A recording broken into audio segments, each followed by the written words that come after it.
Hi, it's lovely to see you today. Thanks for joining me for our reflection for today on the 2nd of December. And we've entered December, haven't we? We've made it this far. And at this time of the year, in Advent, the church reflects really deeply, I think, on God's promises for the future, promises that we can confidently put our hope in.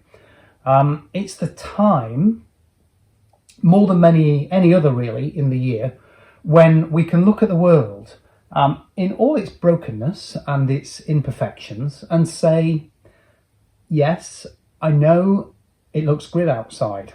It looks particularly grim outside at the moment, actually. Yes, I know it looks grim outside, but things aren't always what they seem.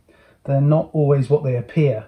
Things will not always be the way that they are. And we see that things are broken, but we have hope. Well, why, you might ask? Why would we be able to have hope? Why might we think that having hope is a reasonable thing to do? Well, first, very simply, because God insists that whatever it might look like, he did actually create all things. And, really importantly, he created them good. And second, because he also insists that despite their brokenness, he will not leave things broken forever. So deep, really deep, deep in the heart of the Christian faith, running right through the heart of the Christian way of seeing the world, like letters through a stick of rock almost, is an insistence that we do have good reason to hope. We have good reason to hope. Not because everything in the garden is rosy, clearly they're not. Not because Christians are somehow immune from the suffering and pain in the world, because clearly we're not. But because God tells us that everything will be okay in the end.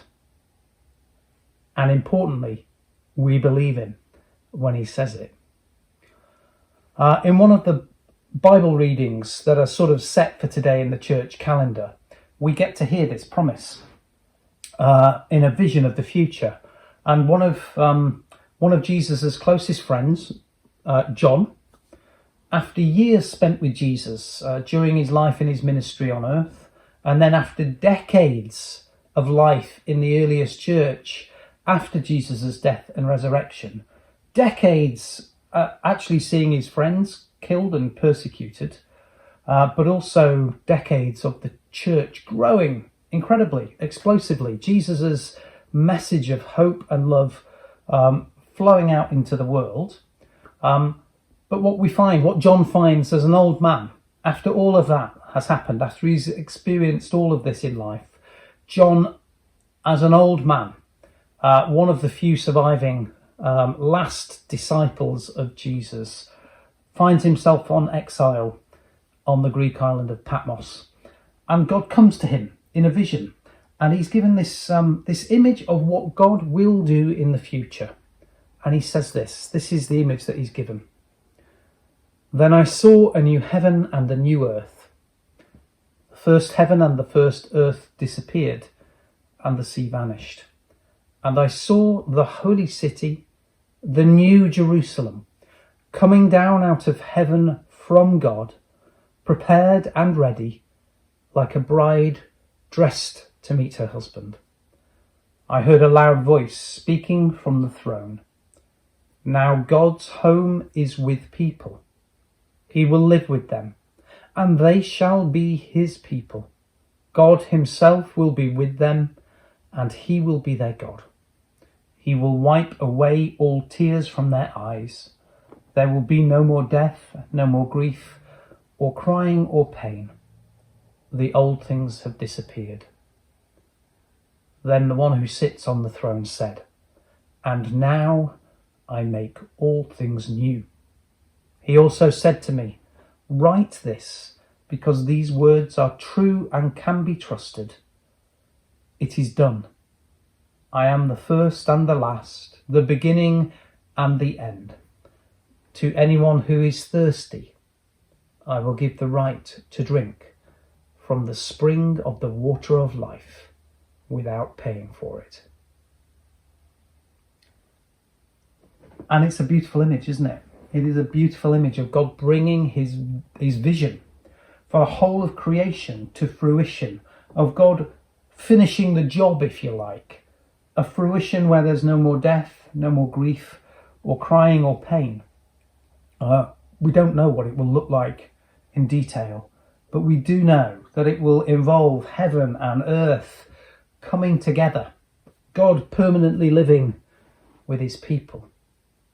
And this very simply is the promise that we remember in Advent at this time of year, as we prepare to celebrate God coming into the world in the form of Jesus 2,000 years ago, God entering the world as a tiny baby, the very world that he created. We also keep in mind the end of the story. And it's a good one. It's not just a good one, it's a great one, as God returns to the world to make all things new.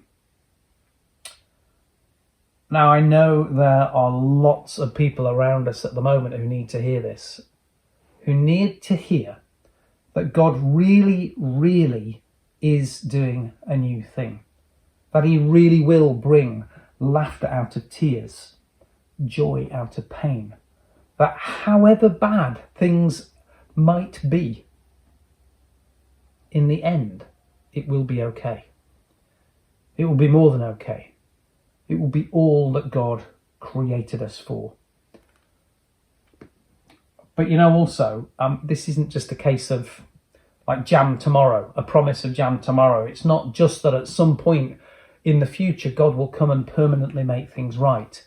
He will. But his promise to us is that in among the day-to-day joys of pain and life, he's with us now. And that even here, in the messiness of life as it is right now, he is at work doing a new thing.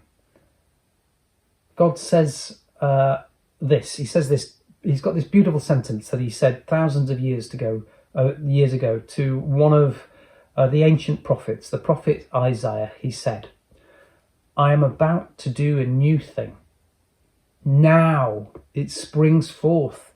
Do you not perceive it? I will make a way in the wilderness and rivers in the desert." In other words, God is reminding us that he is always, always at work. His new things are on the way.